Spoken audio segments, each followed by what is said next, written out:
Shut up and sit down. तो चलिए आइए अब हम लोग पढ़ते हैं 16.3 British occupation of Bengal. Plassey to Buxar 1757 to 1765। Bengal पर अंग्रेजों का अधिकार। प्लासी से बक्सर तक 1757 से 1765। The first major conflict of the British against an Indian power was in Bengal. किसी प्रमुख भारतीय शक्ति के साथ अंग्रेजों का प्रथम संघर्ष बंगाल का संघर्ष था।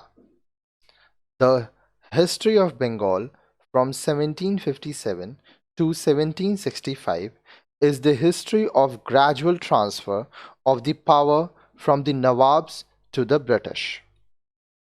1757 से 1765 के बीच का इतिहास नवाबों द्वारा अंग्रेजों को धीरे धीरे सत्ता के हस्तांतरण का इतिहास रहा है।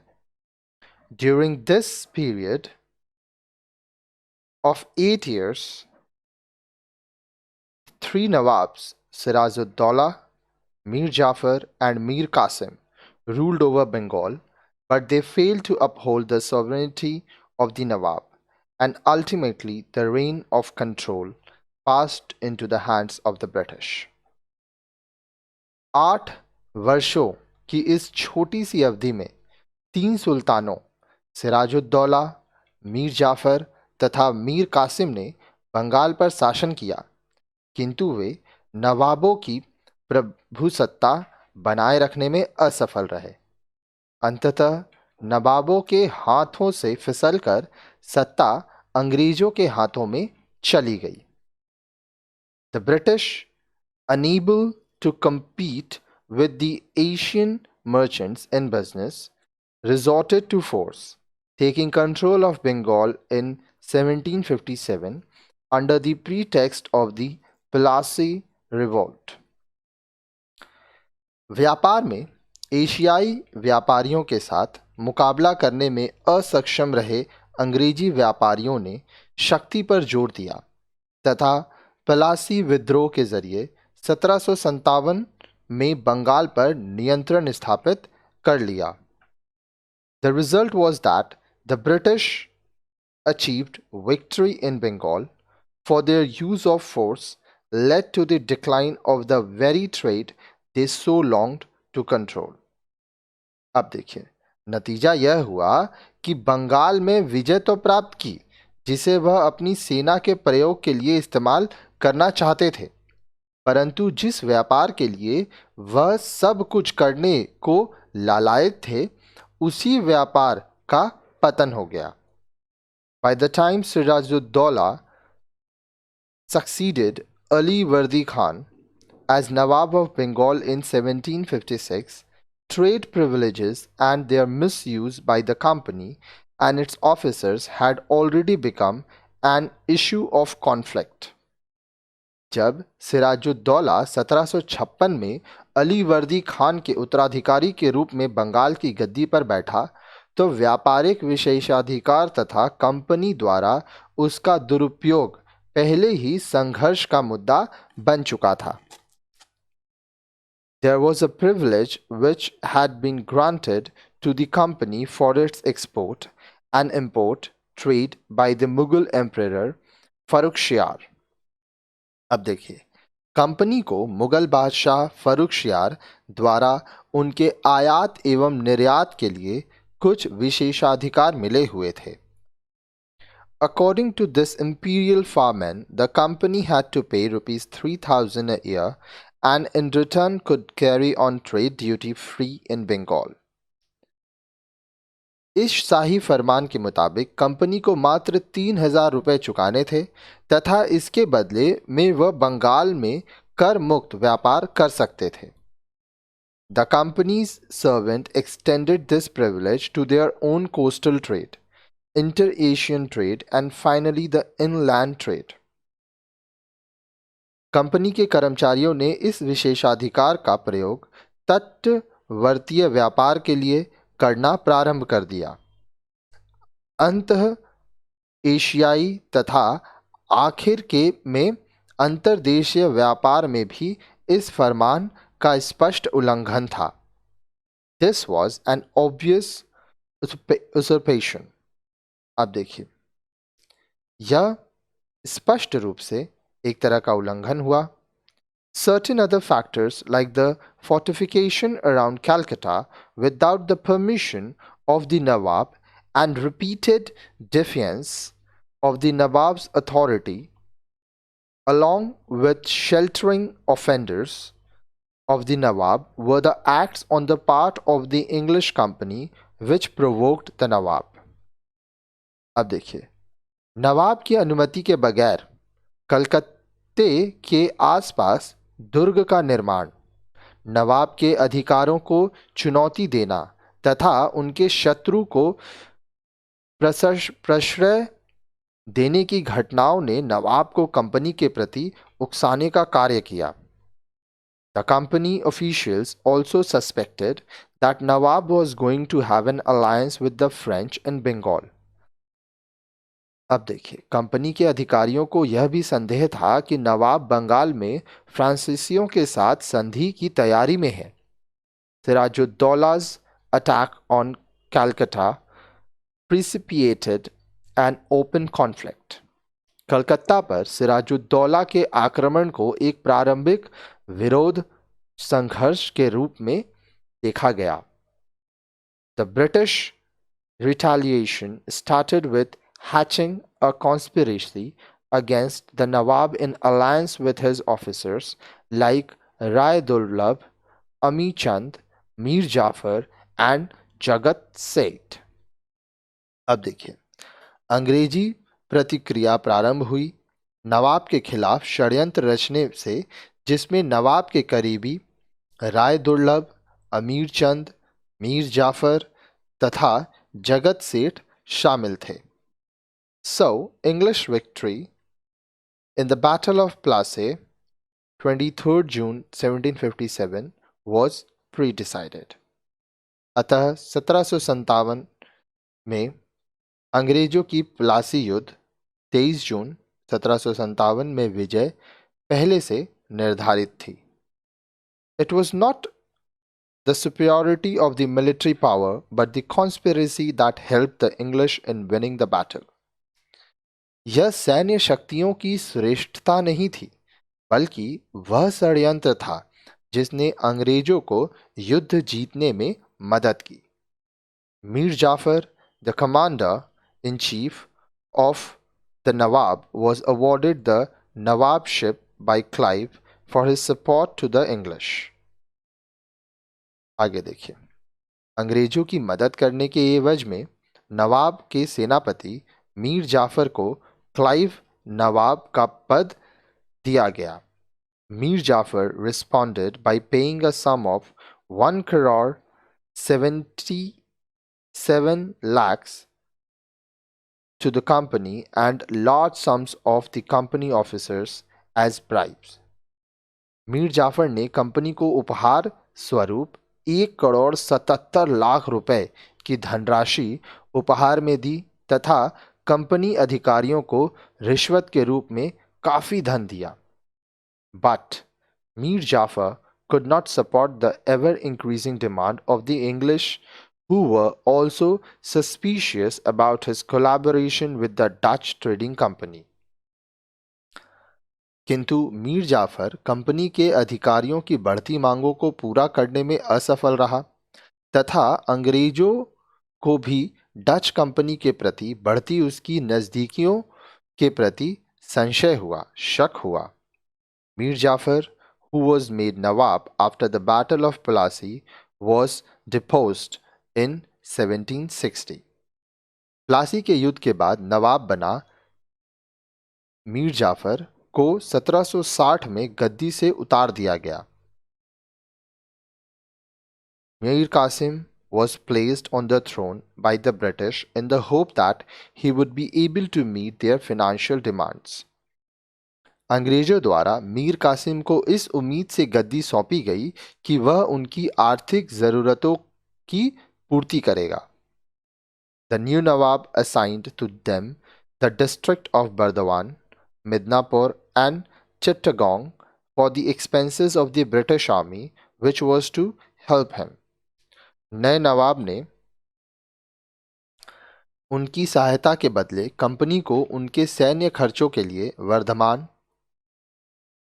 मिदनापुर तथा चिट्टगोंग का अधिकार दे दिया. This alliance was of great help to the British in their campaign against the French in 1760 to 1761. The money paid by Mir Qasim helped the Calcutta Council to finance their war in South. अब देखिए, इस संधि ने अंग्रेजी सेना की फ्रांसीसी सेना के विरुद्ध अभियान में सहायता की. 1760 से 1761 ईस्वी तक मीर कासिम द्वारा दी गई राशि से कलकत्ता परिषद को दक्षिणी युद्ध में वित्तीय सहायता मिली. The Nawab succeeded in establishing a better system of administration. नवाब को एक बेहतर प्रशासनिक व्यवस्था स्थापित करने में सफलता प्राप्त हुई. But he came into conflict with the British in Bengal on the question of a privilege, that is, duty-free private trade of the company. किंतु विशेषाधिकारों के मसले पर, जैसे कि कंपनी द्वारा कर मुक्त निजी व्यापार के मुद्दे पर टकराव होने लगा.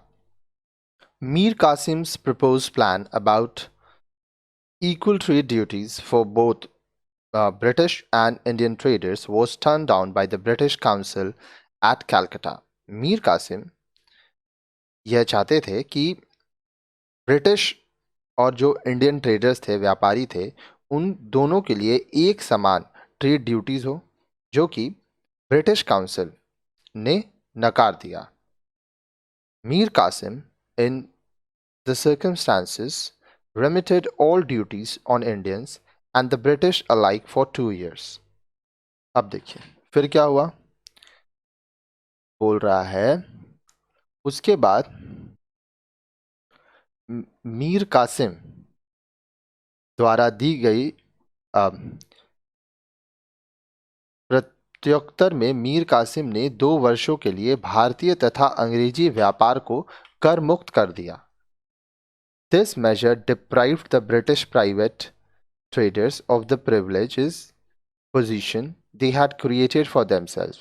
They could not compete with Indian traders on equal terms. इस कदम ने अंग्रेजों के विशेषाधिकार पर चोट की जो उन्होंने खुद के लिए संरक्षित कर रखे थे. वे बराबर शर्तों पर भारतीय उत्पाद का मुकाबला नहीं कर सके.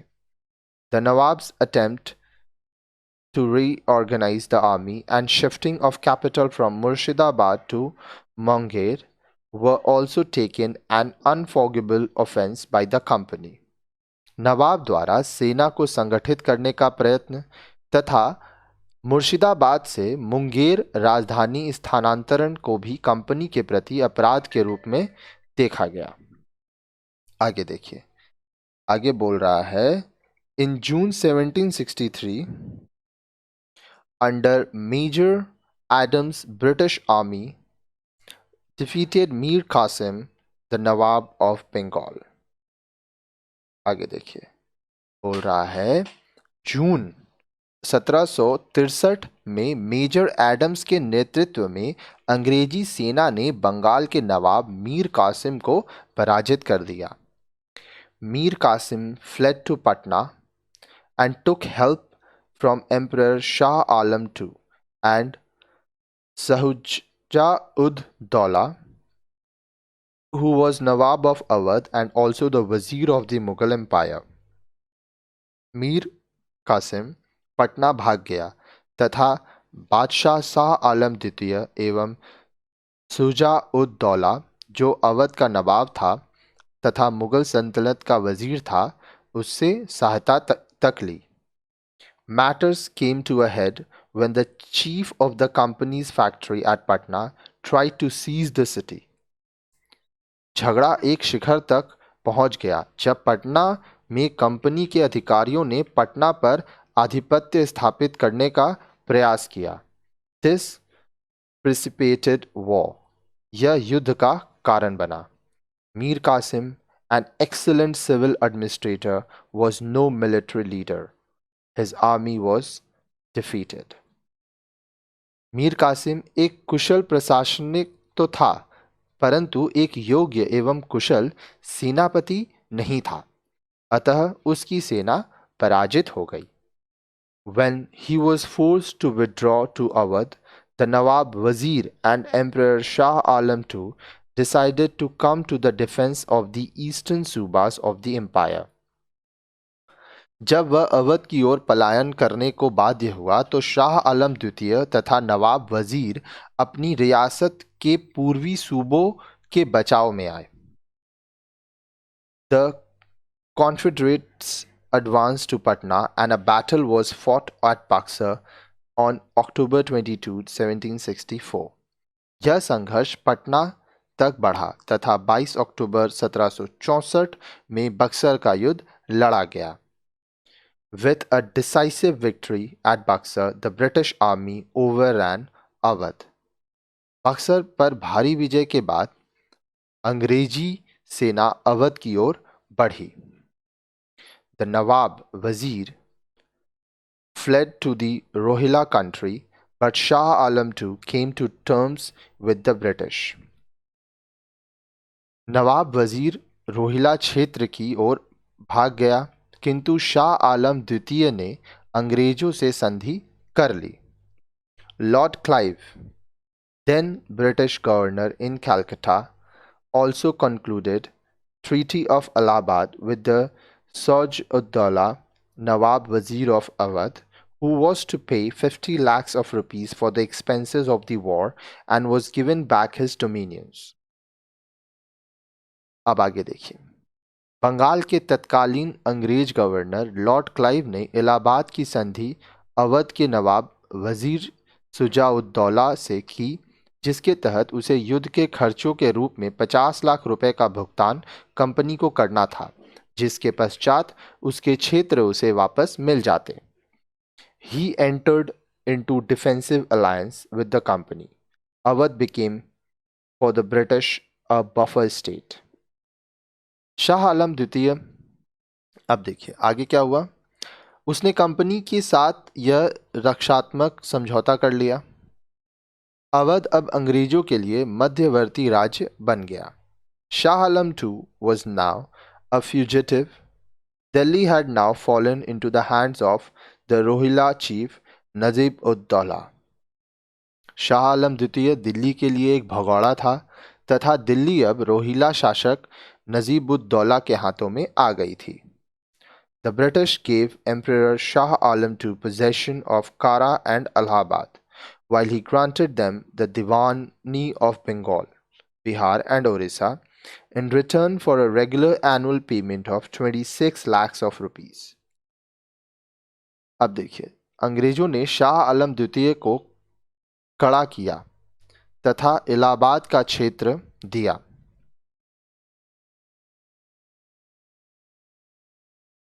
तथा कंपनी ने बंगाल, बिहार तथा उड़ीसा की दीवानी प्रदान की. इसके बदले उसने कंपनी को 26 लाख रुपए वार्षिक देना स्वीकार किया.